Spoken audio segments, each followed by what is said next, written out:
और ये गृहस्थ सामग्रियों के गृहस्थ जीवन में आप प्रवेश कर रहे हैं। इस मंडप में जितनी सामग्रियां रखी गई हैं सब गृहस्थ जीवन से संबंधित है, सभी आप लोगों को कुछ न कुछ संदेश देती हैं। सबसे पहले मंडप गाड़ा जाता है। मंडप बांस का ही क्यों गाड़ते हैं? तमाम अम्बू बम्बू तंबू आते हैं, कायों का गाड़ दे सकते हैं। बांस की विशेषता होती है, बांस सबसे बड़ा वृक्ष माना जाता है, लंबाई में सबसे ज्यादा होता है, लेकिन जब ऊंचाई पर जाता है तो जाने के बाद क्या हो जाता है?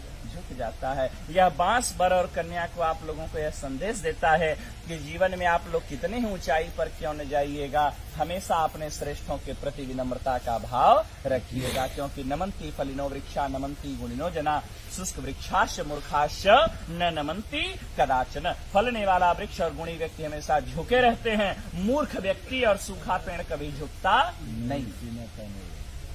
कुछ यहाँ साइंस पढ़ने वाले भी होंगे, हो सकता है 2-4 अक्षर पढ़ लिए हो तो वो सोचेंगे तो पंडित जी का ढकोसला है, साइंस भी सिद्ध करता। ये मंडप जो हरे बांस का गाड़ते हैं, हरा बांस जो होता है विद्युत का सुचालक होता है। मंडप को कुश और काश से छाते हैं। कुश और काश जो होता है वो कुचालक होता है, ठीक है ना। ये सुचालक होता है, वो कुचालक होता है, ठीक है ना। वो नॉन कंडक्टर है, ठीक है ना। तो इसीलिए यदि आकाशीय विद्युत गिरे तो मंडप में बैठे हुए लोगों के ऊपर, वर कन्या के ऊपर उस विद्युत का कोई प्रभाव न हो, उसी बांस के माध्यम से वह अर्थ में समाहित हो जाए, धरती में चला जाए। इसी कारण इसीलिए हरे बांस का मंडप लगाया जाता है। भारत कृषि प्रधान देश है और कृषि कार्य बिना हल के संपादित नहीं होता, इसलिए हरीश गाड़ा जाता है। मंडप में उखली और मूसल पुत्रोत्पत्ति की क्रिया को प्रदर्शित करने के लिए रखा जाता है। सील और लोढ़ा, सील हटा दिया जाता है, लोढ़ा लगाया गया था। अभी आपने लोढ़ा बच्ची के पैर के पास से हटाया। इसका यह भाव है कि हे देवी, ये विपत्ति रूपी पहाड़ है, आपके जीवन में यदि किसी भी प्रकार की कठिनाइयां आती रहेंगी, मैं इसी प्रकार से उसको अपने हाथों से हटाता रहूंगा, मैं आपके मार्ग को प्रशस्त करता रहूंगा, आपको घबराने की आवश्यकता नहीं है। इसके बाद मंडप में रखते हैं चकरी। चकरी कहाँ रखेंगे? चकरी के 2 पार्ट होते हैं, दोनों पार्ट अलग अलग होते हैं, लेकिन ये पार्ट जुड़ते किससे हैं? एक खूंटी से जुड़ते हैं, ठीक है ना।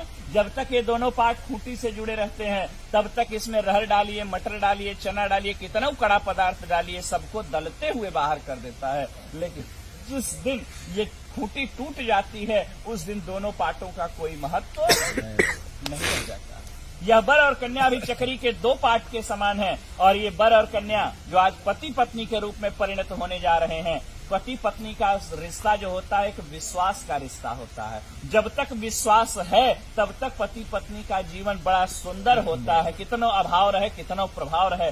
लेकिन जिस दिन विश्वास रूपी खूंटी पति पत्नी के बीच से टूट जाती है, उसी दिन से वर और कन्या अर्थात पति और पत्नी का जीवन नारकीय हो जाता।